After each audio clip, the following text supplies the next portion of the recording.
Okay, welcome back. We're now going to continue on with the same handout for Aristophanes. And at this point, I'd like you to turn to page 3 of the handout.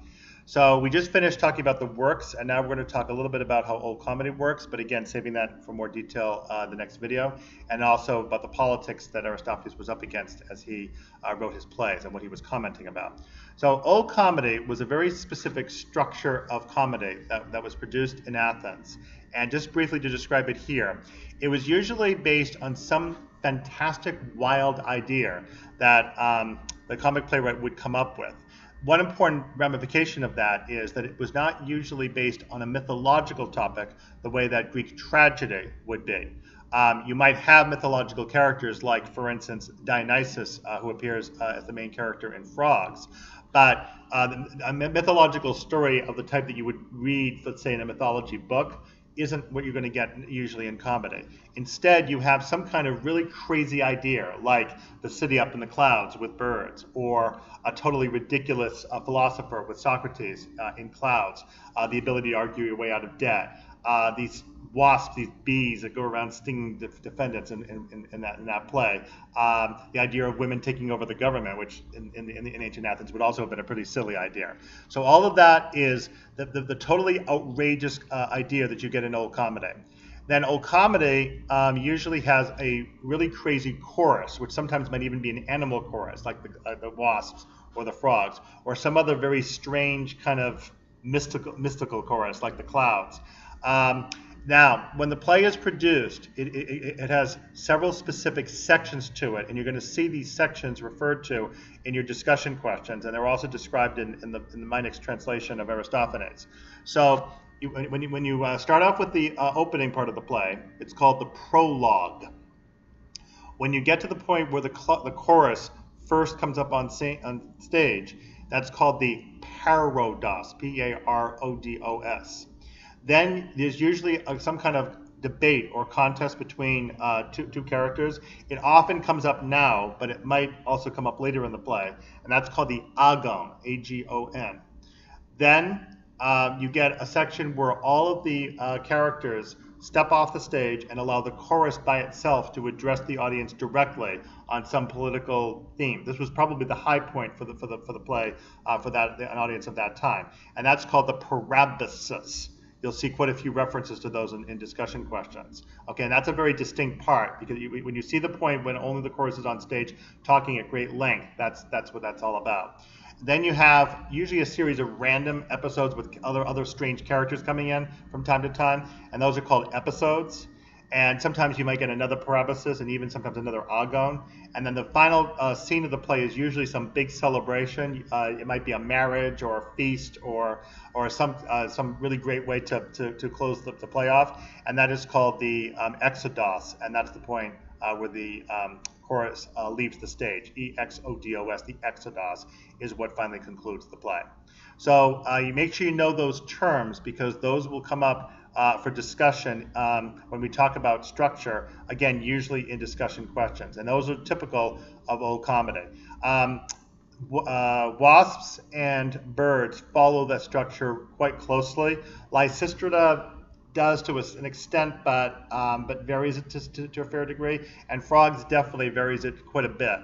And then by the time you get to Ecclesiazusai and Plutus at the end, that structure is pretty much gone. You see very little of that, because by that point you're going into middle comedy. Okay, so the bigger details about old comedy, what that is talking about, we'll discuss in the next video. Now, for Aristophanes himself, what was he specifically up against? A main feature of old comedy is that it, especially in an Athenian democracy, it could go after contemporary topics of the day, and especially contemporary personages of the day.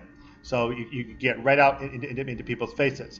If you get a chance to see the operettas of Gilbert and Sullivan much later, you can see the same kind of direct political mockery that goes on, and sometimes social mockery as well. And of course, practically all of the modern satires that we're going to be seeing examples of in this course do a lot of the same thing. So that's what Aristophanes does in these plays. Now, of course, one of the big topics that's going to happen with Aristophanes is the war. And that's because, as it happens, all the plays we have of Aristophanes were written, except for the last two, were written during this major period, the Peloponnesian War between Athens and Sparta. It's a rather odd thing about this war. It wasn't necessarily all that much more distinct from other wars either before or after it. But of course, the turnabout result of Athens losing a war that it really should have won was really quite stunning for its day. And also, the magnitude of the war and the way technologically things advanced for both the Athenians and the Spartans was unprecedented for the time, and probably did not see the same kind of development, even though there were obviously a lot of more technological advances in later wars. Either there was something quite unusual, special, unique about the Peloponnesian War as it unfolded.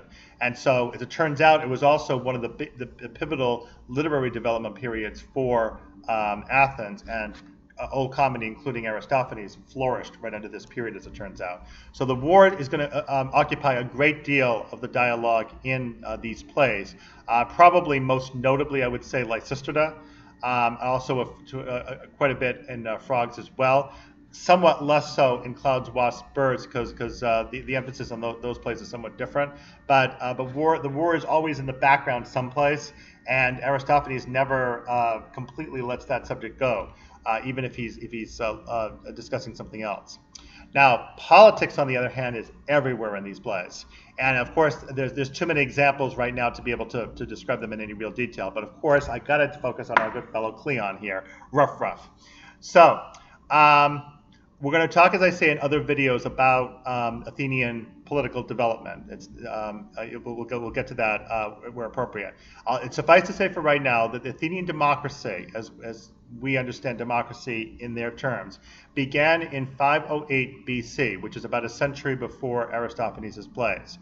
There was a major change with the democracy to make it a lot more radical, where it was really the people doing everything, in 462 BC. And then gradually, the politician Pericles began to really ramp up the responsibilities of the populace to make decisions for the entire polis of Athens in subsequent decades. And he really built himself up as effectively the supreme leader of Athens. And he was the one who really wanted to see Athens be able eventually to triumph politically over Sparta. It turns out Athens tried to do it too much too fast, because they got so big and powerful so quickly that they alarmed some of their political enemies, the other cities nearby, and eventually they teamed up with Sparta to go after Athens. And then Pericles took Athens into the war, but then there was this plague that broke out, and Pericles ended up dying of the plague a few years after the war started. Well, the relevance of all that right now is it was after Pericles' death, during the war, that Cleon rises to the scene. Pericles was a fairly moderate politician in terms of what he wanted the Athenians to do in terms of war strategy. He didn't want the Athenians to get too aggressive. Cleon turned that all upside down and became much more aggressive and more directly in the face of both Spartans and other Spartan allies, much more so than Pericles deemed appropriate for the Athenians to try, strategically acceptable. And it was with mixed results that the policies of Cleon worked. He wasn't actually as entirely bad as Aristophanes and also the historian Thucydides, contemporary with this time, made him out to be. They made him out as this completely, totally rabid, dog-like monster. That's not really absolutely true. He probably did have a lot of skill as a general, more than is evident from that. But it is pretty clear, though, that he did get hyper-aggressive with the Athenians, and that turned out to be very costly at specific times during the war, especially the year 424 BC, a battle called Delium up north of Athens, which was a total disaster for them, and that was something that Cleon instigated. So Cleon did contribute to quite a few of the later ills that the Athenians suffered in the war by virtue of being so aggressive. The reason why rough comes up is that Cleon has a name that's very similar to the Greek word kuon, meaning dog, and Cleon apparently had a voice that sounded a lot like a dog when he spoke. It almost did sound like ruff, and apparently used it very effectively to scare the Athenian demos. So he becomes one of the favorite targets for Aristophanes. But a lot of other politicians as well come up into it. Pericles, even though he's now long deceased, is mentioned from time to time in Aristophanes. And then there's some later ones like Hyperbolus and Nicias and Alcibiades and Cleophon, who's sort of like a second rough Cleophon, and so forth. So there are many politicians that come up. Also, other social military figures can appear as well, like Lamachus, for instance, the general we mentioned in the last video, appears as a very well-known, very much respected general, and some others. You know, there's one named Laches who apparently committed embezzlement out in Sicily. He shows up in Wasps, and in fact, that's where the trial of the dogs will show up in Wasps, and so forth. So there's lots of different figures that can be mocked in Aristophanes, and also types can be mocked. So like the poet type, the musician type, the lawyer type, the sycophant type, the educator type, which is of course what happens with Socrates. All that's gonna come up as well. And as Aristophanes goes through all this, he's really astonishingly imaginative with his use of language, with the way that he can twist the plots around, the way that he can surprise you with developments. Like there's a very big surprise development in birds. The birds look like they're all the good guys, but all of a sudden we discover something rather alarming at the end. I won't spoil it for you right now, and so forth. Aristophanes is really amazing with all that, and he's really amazing with the way that he can be so on point with his mockery. And even though we weren't there, we can see what happens. I'll just conclude with one little note. If you live in the city of Athens and you're a military figure, I will give you a piece of advice. Don't drop your shield in battle. Other soldiers don't like it because they think it's cowardly, and Aristophanes will go after you over and over again, especially if your name is Cleonymus. I'll leave you with that. So that is the figure of Aristophanes. In our next video, we'll be taking up Comedy, and shortly thereafter, we're going to be looking at the first play that you're reading of Aristophanes, the one about Socrates, and the debt-written Stripsiades called Clouds. Thanks so much, and we will see you next video.